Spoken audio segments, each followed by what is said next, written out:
जय हिंद बच्चों। चलिए अब हम लोगों को पुनः प्रश्नावली 12.2 शुरू कर रहे हैं। शुरू हो रहा है। ये भी क्वेश्चन वही बात कहा है। देखिए हम लोग इससे पहले कल के जो वीडियो में क्लास में जो क्वेश्चन देखे, प्रश्नावली 12.1 का सभी प्रश्न को हम लोग बारीकी से देख लिया था। जैसे कि प्रश्न संख्या 1, 2, 3, 4, 5 वो खत्म होने के बाद मैं कुछ बात किया था उदाहरण पर भी और बोला था आप लोगों को कर लेने के लिए। अब चलिए पुनः हम लोगों को शुरू हो रही है क्लास 12.2। क्या कह रहा है? जब तक अन्यथा न कहा जाए। क्वेश्चन क्या कह रहे हैं? जब तक अन्यथा न कहा जाए तब तक पुनः आप पाई का मान 22/7 ही लेंगे और जब अन्यथा कह दे तो 3.14 लेंगे, वो दे देगा उसमें। तो क्वेश्चन देखो बेटा क्या कह रहा है इसमें। अच्छे बहुत मजेदार क्वेश्चन है, ध्यान से देखोगे। इसका हल हम लोग शुरू कर रहे हैं। देखो इसमें क्या लिखो दिया हुआ है, 6 सेंटीमीटर त्रिज्या वाले एक वृत्त के एक त्रिज्यखंड का क्षेत्रफल ज्ञात कीजिए। बस समझ रहे हो? 6 सेंटीमीटर त्रिज्या वाले एक वृत्त है। जैसे देख लो ये वृत्त है, ये वृत्त का जो रेडियस है ये यानी 6 सेंटीमीटर है। त्रिज्यखंड मतलब समझ रहे हो ना, कुछ इस टाइप का बनता है ना, बनता है ना जी। ये आपका क्या हो गया, इसका ये त्रिज्यखंड हो गया, ये वाला एरिया त्रिज्यखंड हो गया। तो कह रहा है 6 सेंटीमीटर त्रिज्या वाले एक वृत्त के त्रिज्यखंड का क्षेत्रफल ज्ञात कीजिए जिसका कोण कितना देल है? 60 डिग्री देल है। त्रिज्यखंड में क्या होता था, ये वाला एंगल दिया हुआ होता था और त्रिज्यखंड का क्षेत्रफल जो था, लघु त्रिज्यखंड या दीर्घ त्रिज्यखंड, दोनों का क्षेत्रफल क्या होता था? सेम होता था ना। तो अब देखो यहाँ क्या लिखोगे, दिया है। क्या लिखोगे बच्चों? दिया हुआ है। क्या दिया हुआ है? ध्यान से देखो, आपको त्रिज्या, बात समझ रहे हो ना, त्रिज्या यानी आर दिया हुआ है कितना? 6 सेंटीमीटर। कितना सेंटीमीटर? 6 सेंटीमीटर। कोण जो है, कोण हम बोल रहे हैं जिसको थीटा बोलते हैं हम, ये कितना है? 60 डिग्री। जानते हो ना कितना है? 60 डिग्री। पूछा क्या है? त्रिज्यखंड का क्षेत्रफल। तो आपको पता है, तो तुम जानते हो त्रिज्यखंड का क्षेत्रफल बराबर सूत्र यानी त्रिज्यखंड का क्षेत्रफल। किसका बेटा? त्रिज्यखंड का क्षेत्रफल बराबर सूत्र आप सभी बच्चे को पता है। बहुत अच्छा क्वेश्चन है ये, देख लो। ये दोनों चीज दिया हुआ है, देख लो। त्रिज्या देल है कि नहीं और एंगल देल है कि नहीं? ये देल है तो दोनों लिख दिए। इसका सूत्र होता है क्या? थीटा बट्टे 360। कितना होता है? गुना क्या? पाई स्क्वायर होता है। अब जरा ध्यान से देखो बेटा, थीटा का मान कितना है? यहाँ देखो थीटा का मान कितना है? 60 डिग्री। तो यहाँ कितना लिख लेंगे? 60 डिग्री। अब 360 का क्या लिख लेंगे? 360 गुना का गुना। पाई का मान जब तक अन्यथा ना कहे तब तक कितना लेंगे? यहाँ 22/7 हो जाएगा। गुना का गुना, इसके बाद आर स्क्वायर कहा। आर कितना है? 6 है, तो आर का स्क्वायर कहा तो क्या हो जाएगा? 6 गुना 6 हो जाएगा ना। आर स्क्वायर 6 गुना 6 हो जाएगा। अब जरा यहाँ ध्यान से देखो बेटा, ये क्वेश्चन कैसे बनेगा। तो ये 0 0 कैंसिल आउट कर लो, छिकू छिकू 36 है ना, कट गया। और ये अरे 6 का 36 होता है ना, ये कट गया। अब ये तुम ध्यान से देखो, ये 6 और ये 6 कट गया। अब तो नहीं कटेगा, हो जाएगा क्या? 22 गुना 6। 22 गुना कितना? 6 बट्टे कितना? 7। जब तुम गुना करोगे तो कितना आ जाएगा?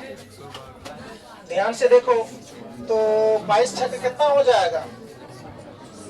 6 दूनी 12 का 2 हासिल 1 होगा ना जी। 6 दूनी 12 हासिल कितना? 1। 6 दूनी 12 13, 132। 132 बट्टे कितना? 7। क्या सेंटीमीटर?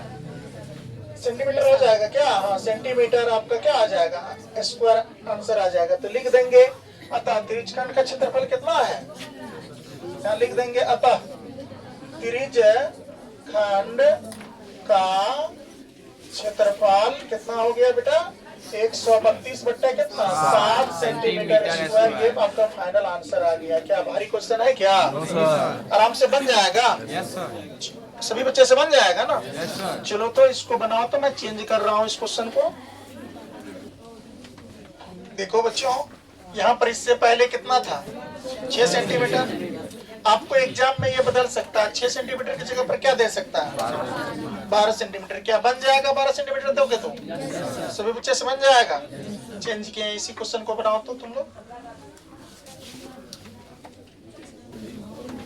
देखो बच्चों, आप लोगों ने ये त्रिज्या की जगह पर कितना सेंटीमीटर रखोगे? 12 सेंटीमीटर। ये त्रिज्या सिर्फ यहाँ कितना बदल जाएगा बेटा? 12 सेंटीमीटर। सब चीज सेम रहेगा। यहाँ पर क्या हो जाएगा? 12 सेंटीमीटर। और यहाँ भी कितना हो जाएगा? यानी 12 सेंटीमीटर। तो ये काटोगे, इससे अगर ये देख लो, 0 0 कट जाएगा, 6 जाएगा 36 हो जाएगा। ये 6 से 6 दूनी कितना हो जाएगा? 12 हो जाएगा ना। तो कितना हो गया? 22 गुना 12 होगा। गुना कितना? 2। अब देख लो, 12 गुना कितना? 24 होगा ना जी। तो 24 गुना 22 कितना हो जाएगा? 24 गुना 22 आपका हो जाएगा 4 दूनी 8 और 2 दूनी कितना? 4। फिर 4 दूनी 8 और 2 दूनी कितना? 4। तो 0 8 4 12 का 2 हासिल 1 528 आ गया। कितना आ गया? 528 बट्टे कितना? 7 सेंटीमीटर स्क्वायर आपका ये आंसर आ जाएगा। 528 हो जाएगा यहाँ। क्या कोई दिक्कत? इस तरह से बना सकते हो क्या? यहाँ पर अगर थीटा बदल दे, मान लो 90 डिग्री दे, तो बना लोगे? ये चेंज करके घर में बना लेना है ना, 1 2 कर लेना, ठीक है। चलो इसको ये उतार लो। अब अगला क्वेश्चन देखते हैं।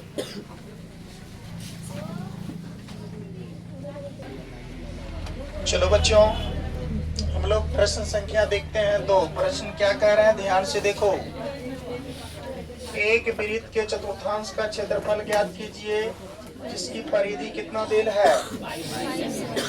22 सेंटीमीटर। तो इसका हल जरा ध्यान से देखो। आप जानते हैं वृत्त की परिधि है ना। आप एक बात देखो, यहाँ लिख लो, दिया है, दिया है वृत्त की परिधि।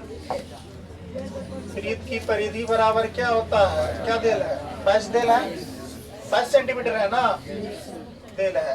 तो जरा बताओ, वृत्त की परिधि बराबर सूत्र क्या होता है? 2 पाई r बराबर क्या हो जाएगा? 22 होगा। बोलो ना। तो एक काम कर लो इसको, यानी कि इसमें r निकालेंगे तब ना निकलेगा चतुर्थांश। क्या r नहीं निकालने का है इसमें? बोलो बाबू, क्या निकालने का? r ना।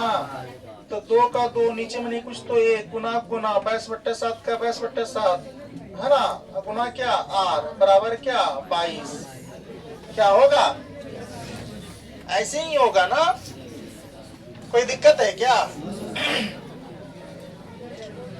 तो देखोगे तो ध्यान से यहाँ देखो, इसको गुना कर लो। 22 गुना कितना हो जाएगा? 7 एक कम कितना? 7 हो जाएगा। अब देखो, गुना का गुना, r का r बराबर कितना? 22। अब देखो r बराबर, इसको तो हम ऐसे कर सकते हैं, कितना? 22 का 22 नीचे में नहीं कुछ, तो 1 है ना। 7 ऊपर चले जाएगा और ये 44 कहाँ आ जाएगा? रेसिप्रोकल करने पर नीचे आ जाएगा। देख लो, 22 दूना कितना? 44 हो जाएगा जी। r का मान कितना हो जाएगा? 7/2 सेंटीमीटर आ गया। r का वैल्यू कितना आ गया? 7/2 सेंटीमीटर। तो इसका चतुर्थांश कहाँ निकालने के लिए लिखेंगे, चूंकि चतुर्थांश, किसका चतुर्थांश? वृत्त के चतुर्थांश बराबर सूत्र होता है, वृत्त के चतुर्थांश बराबर सूत्र होता है 1/4 गुना पाई r स्क्वायर। चतुर्थांश का आता है 1/4 गुना क्या आ जाएगा? जरा ध्यान से देखो, 1/4 का 1/4 गुना गुना पाई का मान कितना? 22/7। r का मान कितना? 7/2 गुना कितना? 7/2 होगा जी। तो देख लो, काट लो इसको। दूनी कितना 4, 11 दूनी कितनी 22 हो जाएगा। ये 7 से 7 कट जाएगा और कुछ कटेगा क्या? तो देख लो कितना आ जाएगा, 11 7 कितना हो जाएगा 77। अब 2 दूनी 4 दूनी कितना 8, 77/8 सेंटीमीटर स्क्वायर आपका क्या आ जाएगा? आंसर आ जाएगा। यही आपका 2 नंबर का आंसर होगा। तो चलो बच्चों, बहुत सरल और आसान क्वेश्चन था, इसको बनाओ फिर अगला क्वेश्चन देखते हैं।